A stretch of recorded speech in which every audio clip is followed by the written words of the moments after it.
ആരോഗ്യവകുപ്പുമായി സഹകരിച്ചൊരു വലിയ തൊഴിൽദായക പദ്ധതി ആവിഷ്കരിച്ചിരിക്കുകയാണ്. കഴിഞ്ഞ ദിവസം ഞാനും ആരോഗ്യമന്ത്രിയും വിജ്ഞാന കേരളം അഡ്വൈസർ ഡോക്ടർ തോമസ് ഐസക്കും ഇത് സംബന്ധിച്ച് ചർച്ച ചെയ്ത് അതിന് അന്തിമ രൂപം നൽകിക്കഴിഞ്ഞു.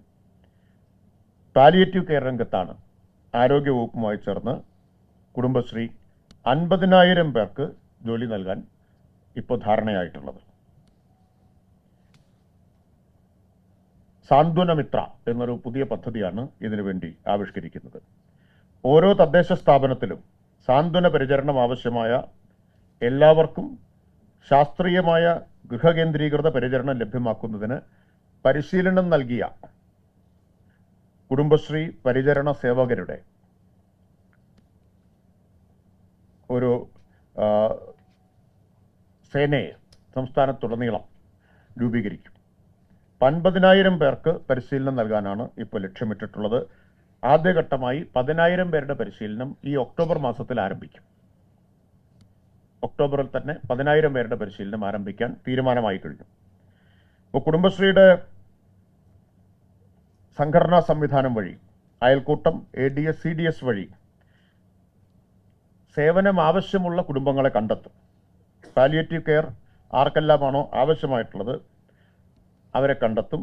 അവർക്ക് മിതമായ നിരക്കിൽ അത് ലഭ്യമാക്കുന്നതിനാണ് സാമൂഹ്യാധിഷ്ഠിത പരിചരണ സംവിധാനം രൂപീകരിക്കുന്നത്. ഹോം നഴ്സ് സേവനം ആവശ്യമുള്ള മുഴുവൻ കുടുംബങ്ങൾക്കും മികച്ച പരിശീലനം ലഭിച്ചവരുടെ സേവനം നിശ്ചിത ഫീസ് ഈടാക്കി നൽകുന്ന കുടുംബശ്രീ സംരംഭമായിരിക്കും നടപ്പാക്കുക. നിലവിലുള്ള സാർവത്രിക പാലിയേറ്റീവ് കെയർ സന്നദ്ധ പ്രവർത്തകരുടെ നേതൃത്വത്തിലുള്ളത് അതുപോലെ തുടരും. അതിൽ സാമ്പത്തിക പരിഗണനകളൊന്നും ഉണ്ടാവില്ല. ഇത് ഒരു ഫീസ് നൽകി ഈ സേവനം ആവശ്യപ്പെടുന്നവർക്കാണ് ഇത് കൊടുക്കുന്നത്. ആരോഗ്യ വകുപ്പ് ഇതിൻ്റെ സാങ്കേതിക നേതൃത്വം വഹിക്കും. പരിശീലനവും ആരോഗ്യ വകുപ്പായിരിക്കും നൽകുക. ഇത് വിജ്ഞാന കേരളം, തദ്ദേശ വകുപ്പ്, ആരോഗ്യ വകുപ്പ് എന്നിവയുടെ സംയുക്ത പദ്ധതിയായിട്ടായിരിക്കും നടപ്പാക്കുക. ഇപ്പോൾ കിടപ്പ് രോഗികളുടെ കുടുംബങ്ങളിൽ കുടുംബശ്രീയുടെ ADS മുഖേന ഗൃഹസന്ദർശനം നടത്തും. കിടപ്പ് രോഗികളുടെ എണ്ണം, ആവശ്യമായ സേവനം എന്നീ വിവരങ്ങൾ ശേഖരിച്ച് അന്തിമ ലിസ്റ്റ് CDSന് കൈമാറും. വിജ്ഞാന കേരളം പദ്ധതിയുടെ ഭാഗമായി CDS തലത്തിൽ ഇപ്പോൾ തന്നെ പ്രവർത്തിക്കുന്ന തൊഴിൽ കേന്ദ്രത്തിൽ വിവരങ്ങൾ രജിസ്റ്റർ ചെയ്യും. അതിനു പുറമെ അയൽക്കൂട്ടങ്ങളിൽ നിന്നും പാലിയേറ്റീവ് കെയർ മേഖലയിൽ ജോലി ചെയ്യാൻ താല്പര്യമുള്ള അംഗങ്ങളെ കണ്ടെത്തി അവർക്ക് പരിശീലനം നൽകി സേവനങ്ങൾ ആവശ്യമായവരിലേക്ക് അവരെ നിയോഗിക്കും. പരിശീലനം പൂർത്തിയാക്കിയവരുടെ പട്ടിക കുടുംബശ്രീ CDSന് കൈമാറും. പ്രാഥമിക പരിശീലനം പൂർത്തീകരിച്ച് പരിചരണ സേവകരായി പ്രവർത്തിച്ചു വരുന്ന കുടുംബശ്രീ അംഗങ്ങളെ ഒരു വർഷത്തിനുള്ളിൽ സർട്ടിഫൈഡ് കെയർ ടേക്കർമാരാക്കി മാറ്റുന്നതിന് അനുയോജ്യമായ കോഴ്സുകളിൽ പരിശീലനം ലഭ്യമാക്കും. കുടുംബശ്രീയും KDISCും സംയുക്തമായിട്ടാണ് ഇത് സംഘടിപ്പിക്കുക. അപ്പോൾ ഇപ്പോൾ പരിശീലനം കൊടുത്തവർക്ക് ഒരു വർഷത്തിനുള്ളിൽ അവർക്ക് കെയർ ടേക്കർമാർ എന്ന നിലയിൽ സർട്ടിഫിക്കറ്റ് നൽകുന്ന പരിശീലന പരിപാടി തുടർന്ന് നടത്തും. കേരളത്തിലിപ്പോൾ പാലിയേറ്റീവ് കെയർ ഗ്രിഡിലെ ഡേറ്റ അനുസരിച്ച് 1.96 ലക്ഷം കിടപ്പ് രോഗികളുണ്ട്. അതാണ് നമ്മുടെ കയ്യിലുള്ള കണക്ക്.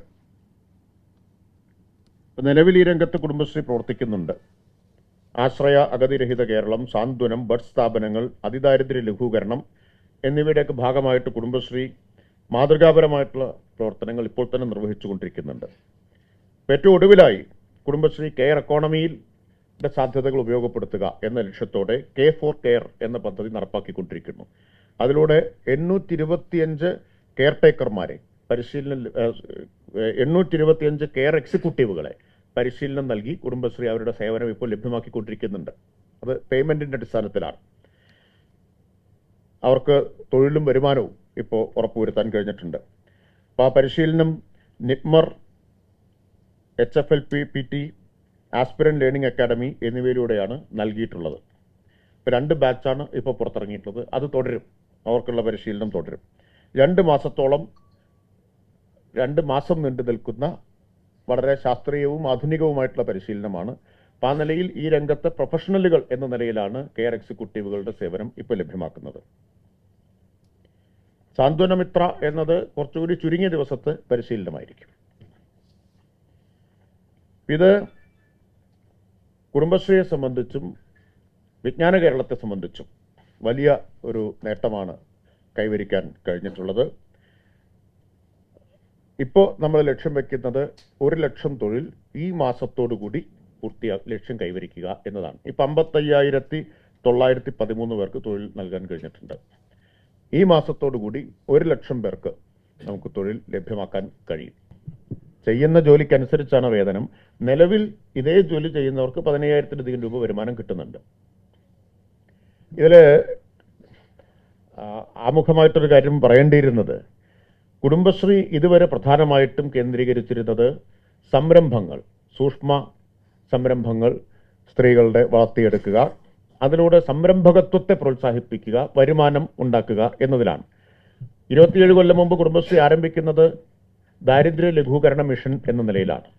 ഇന്ന് ആ ഉദ്ദേശം ഏറെക്കുറെ കുടുംബശ്രീ നിറവേറ്റി കഴിഞ്ഞു, കൈവരിച്ചു കഴിഞ്ഞു. ഇനി വരുമാന വർധനവ് എന്നതും ഒരു പ്രധാന ലക്ഷ്യമായിട്ട് മാറുകയാണ്. അപ്പം അങ്ങനെയാണ് വേതനാധിഷ്ഠിത തൊഴിൽ. എല്ലാവരെയും ഇപ്പോൾ 48 ലക്ഷം പേര് കുടുംബശ്രീ അംഗങ്ങളായിട്ടുണ്ട്. എല്ലാവരെയും സംരംഭകരാക്കി മാറ്റുക എന്നുള്ളതല്ല ഉദ്ദേശം, അത് പ്രായോഗികവുമല്ല. അപ്പോൾ സ്ത്രീകളെ വേതനാധിഷ്ഠിത തൊഴിലിലേക്ക് നയിക്കുക. ഇപ്പോൾ കേരളത്തിലെ സ്ത്രീകളുടെ തൊഴിൽ പങ്കാളിത്തം 20% മാത്രമാണ്. അത് വർദ്ധിപ്പിക്കുക, ഘട്ടം ഘട്ടമായെങ്കിലും അതൊരു 50%-ലേക്ക് എത്തിച്ചാൽ വലിയ മാറ്റം കേരളത്തിൻ്റെ സമ്പദ്ഘടനയിൽ, സാമൂഹിക രംഗത്ത് ഒക്കെ ഉണ്ടാക്കാൻ കഴിയുന്ന ഒന്നാണ്. അപ്പോൾ വേതനാധിഷ്ഠിത തൊഴിലിലേക്ക് സ്ത്രീകളെ നയിക്കുക എന്ന ഉദ്ദേശം കൂടി കണ്ടുകൊണ്ടാണ് വിജ്ഞാന കേരളവുമായി സഹകരിച്ച് ഈ തൊഴിൽ ക്യാമ്പയിൻ നമ്മൾ ആവിഷ്കരിച്ചിട്ടുള്ളത്.